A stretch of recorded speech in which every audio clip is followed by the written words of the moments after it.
Shalom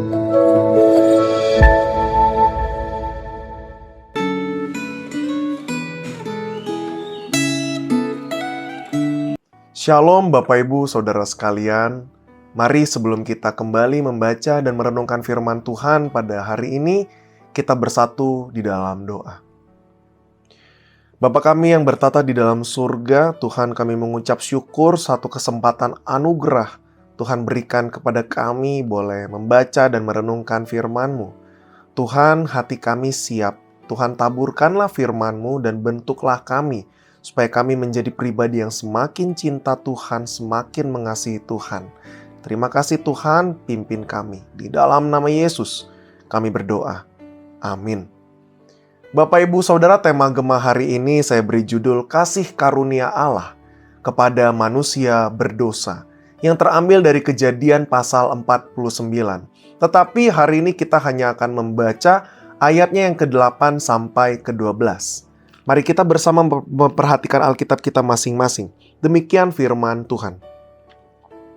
Yehuda, engkau akan dipuji oleh saudara-saudaramu. Tanganmu akan menekan tengkuk musuhmu.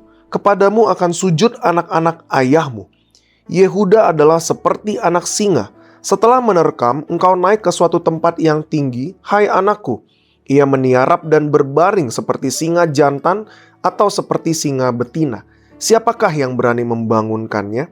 Tongkat kerajaan tidak akan beranjak dari Yehuda, ataupun lambang pemerintahan dari antara kakinya, sampai dia datang yang berhak atasnya, maka kepadanya akan takluk bangsa-bangsa. Ia akan menambatkan keledainya pada pohon anggur, dan anak keledainya pada pohon anggur pilihan. Ia akan mencuci pakaiannya dengan anggur dan bajunya dengan darah buah anggur.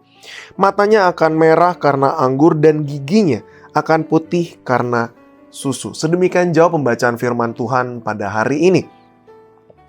Bapak Ibu Saudara, kalau kita pikir-pikir untuk menjadi seorang anak di dalam sebuah keluarga, tentu kita tahu seorang anak tidak membutuhkan sebuah usaha untuk mendapatkan statusnya.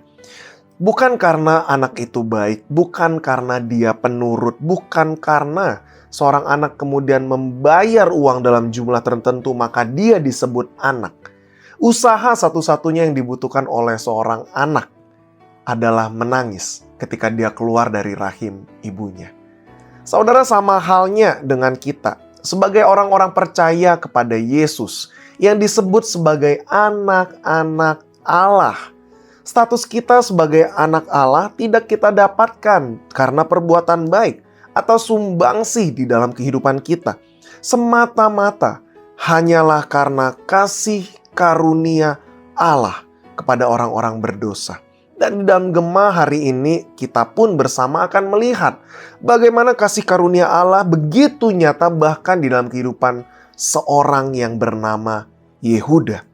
Pada bagian ini pasal 49 kita melihat Yakub sedang memberikan berkat leluhur kepada anak-anaknya.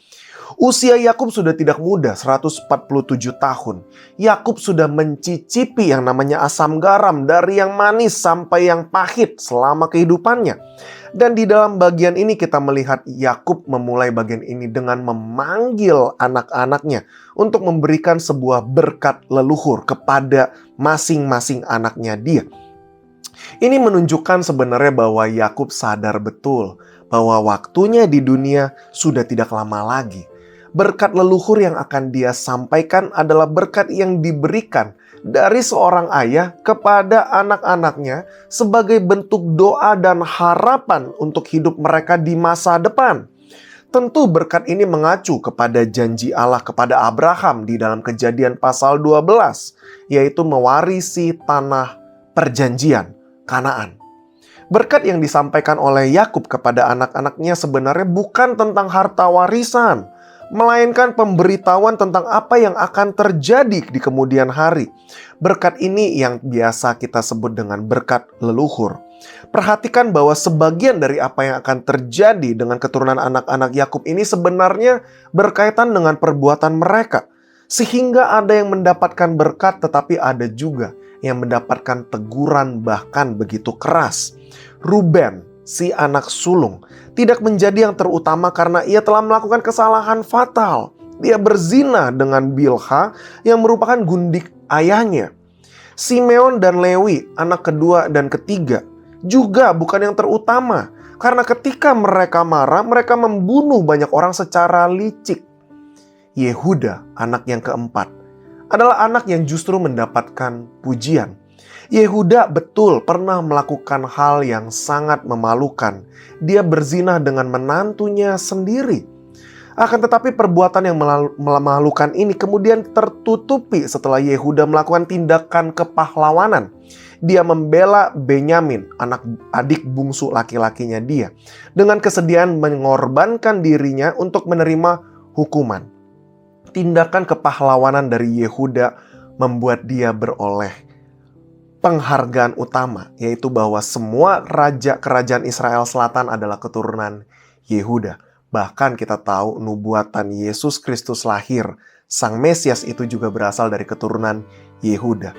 Saudara, dari firman hari ini ketika kita melihat bahwa berkat dari Yakub kepada Yehuda kemudian ternyata benar-benar tergenapi melalui kemahakuasaan Allah, maka kita melihat bukti besarnya kasih karunia Allah di dalam kehidupan Yehuda. Yehuda bukanlah anak sulung yang memiliki hak kesulungan. Tetapi Tuhan memilih Yehuda, sekali lagi, bukan karena statusnya, bukan karena perbuatannya, tetapi semata-mata oleh kasih karunia Allah. Seperti halnya Allah memilih Yehuda, bukan karena status atau perbuatannya. Demikianlah Allah juga memilih kita sebagai anak-anaknya. Allah menebus kita, Dia menyelamatkan kita bukan karena perbuatan baik kita, bukan karena status kita, melainkan karena kasih karunia. Oleh karena itu saudara, pertama, mari kita belajar untuk terus menghidupi kasih karunia itu dan terus mengucap syukur atas berkat dan kebaikannya yang melimpah dalam kehidupan kita. Sebab di dalam Kristus kita tidak hanya ditebus, tapi kita juga dikuduskan dan dibenarkan dan berhak menerima hidup yang kekal. Dan setiap anak-anak Tuhan yang di hatinya penuh dengan ucapan syukur, secara bersamaan juga harusnya itu akan terpancar di dalam kehidupannya yang tentunya memuliakan Tuhan di dalam pikiran, perkataan, dan perbuatan. Mari kita memuliakan Tuhan dalam kehidupan kita karena kita mengucap syukur atas kasih karunia Allah buat kita. Kita berdoa. Bapa kami yang bertata di dalam surga, Tuhan, kami bersyukur Tuhan hari ini mengingatkan kami lagi betapa besar anugerah-Mu dalam kehidupan kami, anak-anak-Mu yang berdosa ini. Tuhan, tolong kami untuk boleh hidup mensyukuri kehidupan kami anugerah itu dan juga boleh melakukan firman-Mu dalam kehidupan kami. Tuhan, jaga langkah kami dan pegang tangan kami. Terima kasih. Di dalam nama Yesus kami berdoa. Amin. Tuhan memberkati Bapak Ibu Saudara.